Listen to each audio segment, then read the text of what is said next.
balik lagi di Cerita Pebisnis sama saya Rizky. Nah, hari ini kita lagi berkunjung nih ke salah satu produsen helm yang paling banyak lah dipakai sama masyarakat kita nih. Kita pasti sering banget nemu nih helm di lampu merah di jalanan tuh banyak banget. Helm ini juga terkenal tuh sama model retronya. Nah, di samping aku ini udah ada salah satu direktur dari merek helm tersebut. Nah, kita kenalin aja, di sini ada Pak Yandi, salah satu direktur dari Carglass atau PT Panca Prima Muria. Panca Prima Muria. Ini Pak Yandi akhir-akhir ini berarti sibuk ngurusin Carglass nih, penjualan online khususnya. Online dan offline sih sekarang. Online dan offline. Iya. Terus sekarang ini kemarin kan kita bisa dibilang kita lagi post pandemic era sih ya. Betul. Kemarin after pandemic. Waktu pandemic yang 2 tahun kemarin gimana sih, ngaruh nggak sih ke Carglass, Pak? Penjualannya naik atau turun atau malah menemukan inspirasi baru di situ? Kalau overall Carglass sih turun ya pasti, karena kan kita juga bergerak di B2B-nya. Jadi di bisnis to bisnis itu pasti dia turun, tapi di online-nya ini malah grow sih gitu. Oh, jadi malah banyak orang yang di rumah aja beli helm? Beli helm. Itu biar safety kali ya di rumah ya? Mungkin ya. Jadi tetap sih penjualan untuk online-nya sih malah grow gitu. Ada pertumbuhan. Oke, nah tapi yang aku penasaran juga, Carglass ini kan terkenal karena helmnya. Betul. Tapi sebelum itu tuh Carglass punya produk lain atau bahkan dari awal Carglass bukan produsen helm malah? Bukan, Carglass itu awalnya malah produsen cat. Oh, cat? Ya, tapi catnya itu hanya B2B. Oke. Jadi ke perusahaan gitu. Itu catnya itu cat khusus otomotif apa overall aja? Kita bergeraknya di cat plastik sih, yang paling utamanya. Jadi cat motor utamanya, di bodi motor. Oke. Kapan berarti dari sekarang kan yang terkenal otomatis helmnya nih. Ya, karena kita bisa di jalan di mana-mana orang pada pakai Carglass semua tuh. Itu kapan sih dan gimana tiba-tiba bisa shifting yang tadinya jualan cat malah ke jualan helm dan helmnya lebih naik lagi? Iya. Awalnya itu Carglass dimulai tahun 1985 ya. Jadi udah hampir 50 tahun ya. Oke. Ini di awal muasalnya itu sama Yamaha. Jadi Yamaha meminta kalau kita bisa nggak untuk membuat helm yang bagus gitu untuk gift-nya. Oh, jadi yang beli motor Yamaha gratis helm. Gratis helm. Pada saat itu kan helmnya brandnya emang Yamaha, tapi produsennya si Carglass. Jadi tidak dikenal lagi tuh tetap sama orang. Oh, tetap gak dikenal. Karena B2B kan ya jatuhnya. Nah, terus helm ikoniknya Carglass nih, si retro ini yang paling banyak orang pakai. Iya. Itu pertama kali dikeluarin tuh tahun berapa, Pak? Kalau masih inget ya, perkiraannya. Saya lupa, itu tergolong awal-awal waktu permintaan Yamaha itu sih. Cuma tahunnya saya lupa nih. Oke. Terus dari awal itu Carglass itu start bisnisnya emang offline kan berarti? Betul. Jadi lebih banyak offline dan online-nya baru belakangan ini sejak mulai timbul marketplace. Saya juga menjalani online-nya. Kalau boleh tahu saat ini outlet resminya tuh ada berapa sih, Pak? Tersebar di mana aja? Outlet resmi sekarang ada 4 di Bogor, itu ada di Kota Bogor, ada di Kabupaten Bogor. Di Kabupaten Bogor di sini di Cibinong. Di Kota Bogor itu di Jalan Pajajaran. Lalu ada juga di Bintaro dan yang terbaru ada di Hang Jebat. Di Jakarta Selatan. Di Hang Jebat. Itu salah satu toko paling baru tuh ya. Paling baru. Baru grand opening loh. Baru Sabtu lalu. Terus berarti shifting ke online-nya itu dari kapan, Pak? Kalau shifting ke online-nya sih udah sekitar COVID aja 2 tahun ya. Iya, COVID 2 tahun. 5 tahun lalu lah. Oh, 5 tahun. Berarti udah fokus di online tuh dari 5 tahun yang lalu. Iya sih, tapi kayak dari dulu tuh di Tokopedia kali ya? Tokopedia kebanyakan. Tokopedia tuh, dan marketplace lainnya. Carglass tuh maksudnya udah banyak yang beli helm dari marketplace juga. Beli Carglass dari marketplace. Betul. Tapi waktu itu handlingnya masih belum pakai sistem, malah kita masih pakai manual banget lah, Excel gitu. Masih berantakan. Nah, tapi ini selama Bapak maksudnya Carglass berdiri ini kan barang semakin laku, semakin terkenal, pasti rip off-nya makin banyak nih, palsunya makin banyak. Oh iya. Sering nggak sih Pak nemu yang KW gitu palsu di pasar? Sering. Jadi ada aja sih yang KW itu karena mereka harganya tuh banting banget gitu, merusak harga.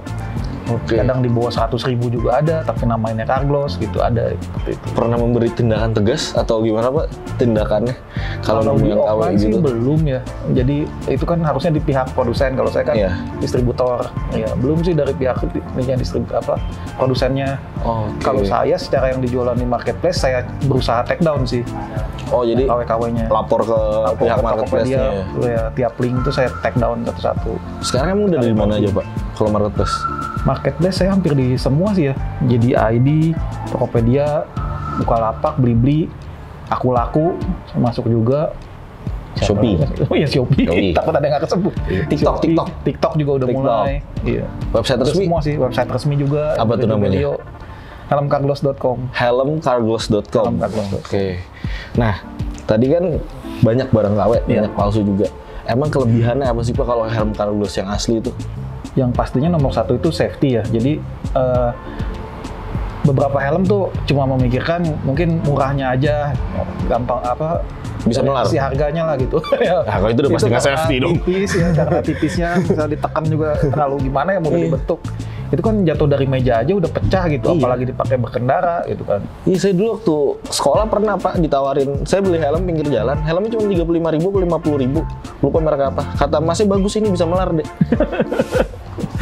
Ya kepala saya juga pecah dong nanti. Iya, yang ditakutkan kan sebenarnya tujuan helm kan yang utama safety. Kan safety kan, safety. Bukan sekedar asal pakai takut ditangkap polisi sih harusnya ya. Iya, soalnya saya udah ngerasain gitu. Manfaat dari helm kebetulan. Iya. Udah kena. Udah pernah jatuh. Udah pernah. Udah pernah kecelakaan yang diselamatin sama helm. Jadi helm itu penting banget. Iya. Nah, terus katanya di Carglass ini juga ada helm khusus buat hijab nih. Soalnya biasanya kan kalau yang hijaban pakai helm tuh kayak nongol sendiri di atas tuh. Betul, jadi agak kalau kita yang berhijab itu pakai konde, dia otomatis kan agak naik tinggi ke atas. Nah ini yang berhijab ini kita ada lubangnya. Oh, jadi kondenya bisa taruh lubangnya. Bisa terakomodasi. Itu nembus ke belakang? Enggak sampai nembus. Tapi ada lubangnya lah sedikit kita lubangi. Dikasih ruang lah ya. Pengaruh ke safety-nya gitu. Oke. Itu sih. Nah, tadi kan berarti kan helm hijab ini Bapak awalnya dapat inspirasi dari mana tuh? Jadi hijab itu kan otomatis orang agak kesulitan ya buat pakai helm yang biasa-biasa aja, pasti kelihatan nggak menarik lah gitu. Iya. Itu sih. Dan nggak safety juga sih itu pasti. Iya. Kalau sampai keluar gitu. Malah rambut yang mengganjal saja gitu kan, ngambang gitu pakainya. Terus gitu. Tadi kan kita udah ngomongin KW. Iya. Palsu juga, sama sempat ada pandemik juga. Terus selain itu ada tantangan apa lagi sih Pak dalam menjalankan bisnis helm ini?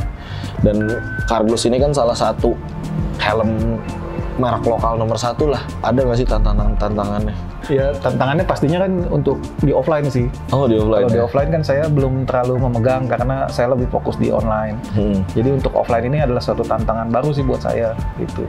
Kalau orang lain mau belajar online gimana caranya, malah saya mau belajar offline gimana caranya sih. Itu sih tantangan saya sekarang saat ini ya. Gitu.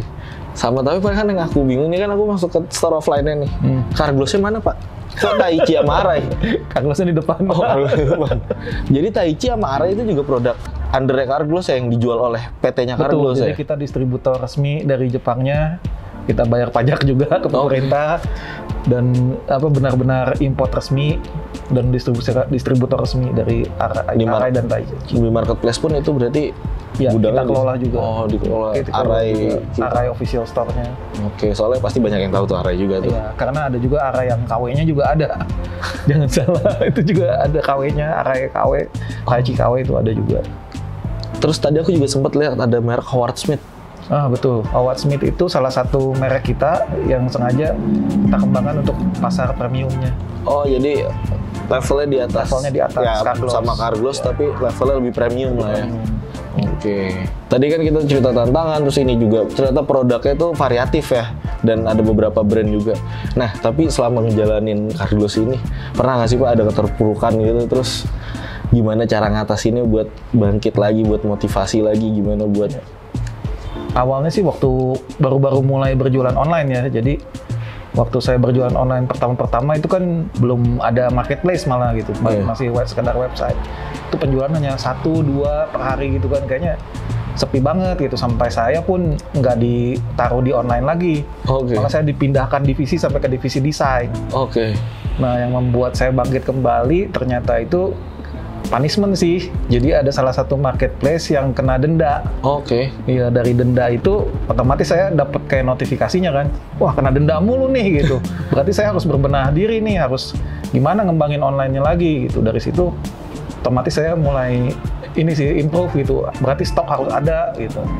Harus bener ada kepastian soal stok gitu. Oh, itu didenda gara-gara itu ya? Ada pesanan, nggak ada stok. Ternyata nggak ada stok dan nggak bisa ngirim. Otomatis ada penaltinya lah gitu. Terus sekarang buat ngatasin masalah stoknya itu gimana, Pak? Ya otomatis wajib pakai sistem. Karena tidak ada solusi lain, karena ya kalau kita mau penjualan di beberapa marketplace kan otomatis akan terjadi tarik-tarikan stok gitu. Dan semuanya harus real time. Oke. Iya sih. Berarti udah berapa lama nih Pak Yandi pakai Jubelio nih sistem sebagai operasional bisnisnya? Operasional bisnis sekarang baru 2 tahun sih ya.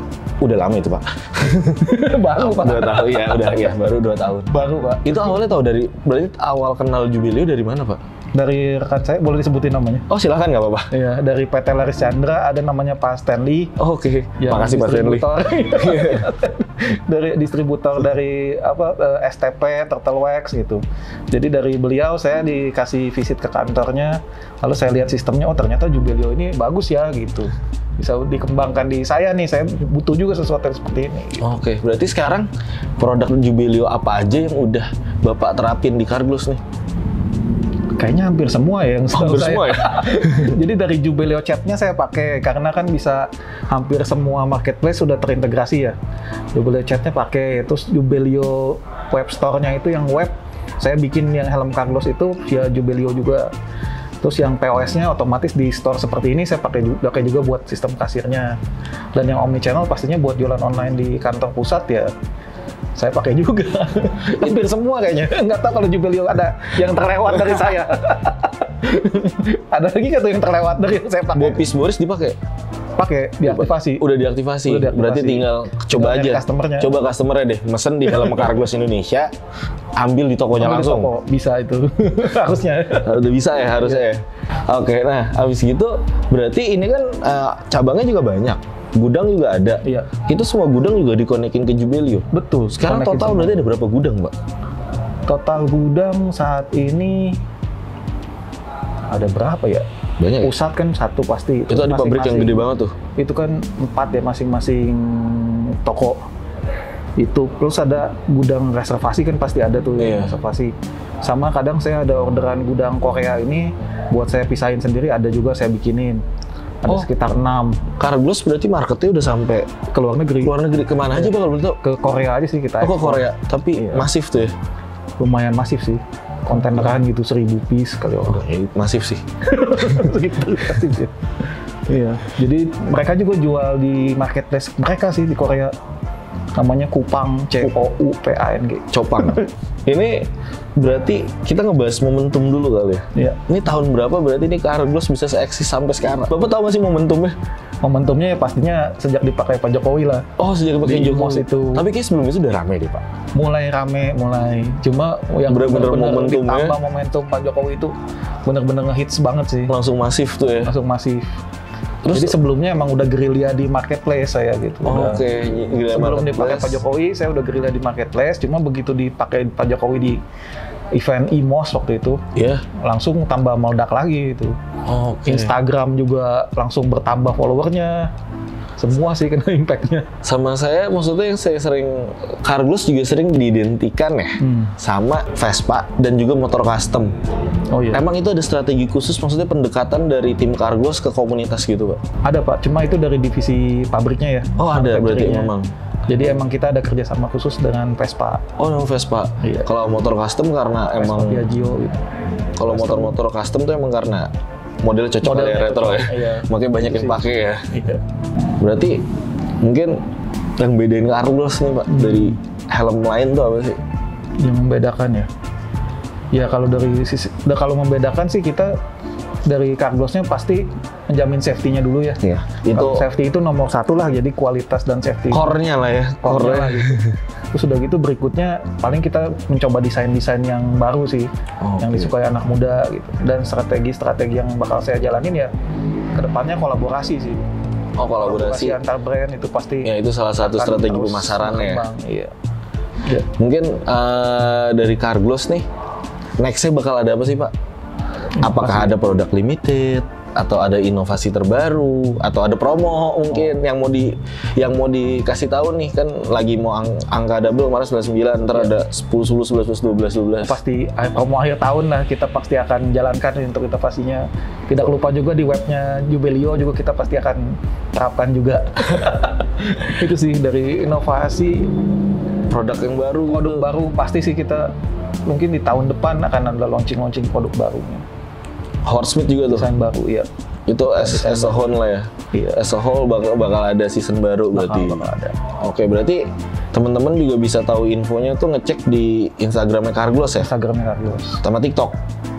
Iya. TikTok juga kita lagi grow. Iya, TikTok gitu. sekarang penjualannya lagi naik banget sih Iya. emang. Ini Carglass berarti juga udah aktif banget di TikTok ya? Udah mulai di TikTok. Promonya ada nggak di TikTok, Pak? Pasti. Pasti ada. Soalnya harga spesial di TikTok. Iya, teman-teman tuh pasti pada suka tuh kalau udah denger promo. Iya, pasti sih. Apalagi kalau bundling ya, pasti suka. Pasti. Promo, bundling, pasti kita... Helm-helm couple kali ya? Terutama menjelang akhir tahun ya.